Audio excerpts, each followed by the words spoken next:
Good afternoon. So, this is going to be a short little presentation on how you can help your students find reliable information on the internet. So, I did add a few URLs. These are links to some sites that gave me some ideas about how to find good information on the internet.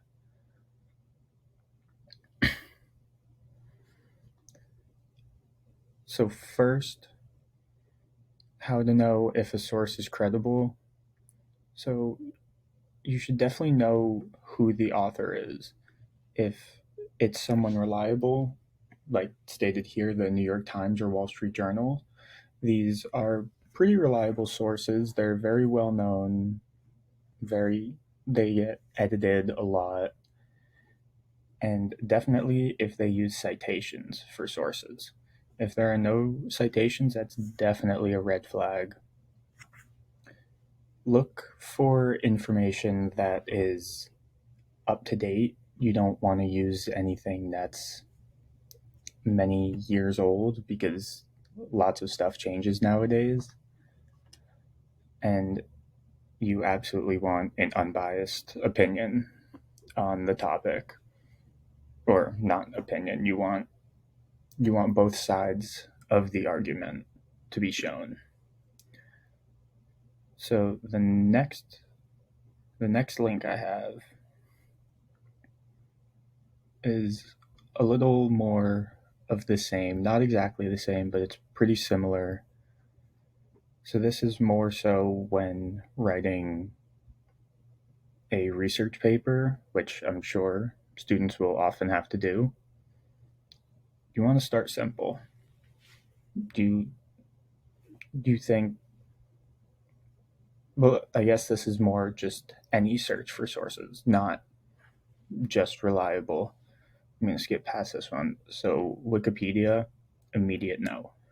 You never want your students to use Wikipedia because even myself, I have created a Wikipedia account and changed certain things because I thought it was funny when I was younger. Scholarly databases, absolutely. You can use Google Scholar or any other databases like EBSCOhost.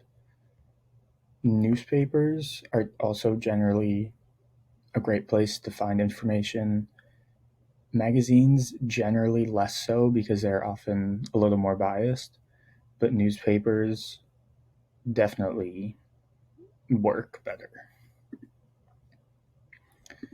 Now, this last source is kind of how to differentiate between a good and a bad source. So, in the domain name, you'll often find something.com, .org, .gov, or .edu. So, the two most reliable ones usually are .gov and .edu because they're edited more. They're .gov is obviously for a government website, and .edu is for a school website. So generally, those are pretty reliable. So look at the sources. If there are no authors listed, it's probably not the most reliable source. Also, if there are no citations, and double check the information you found. Because again, there's so much false and biased information on the internet that you never 100% of the time know what's correct. So if you think you find a good source and some good information from that source, just double check it.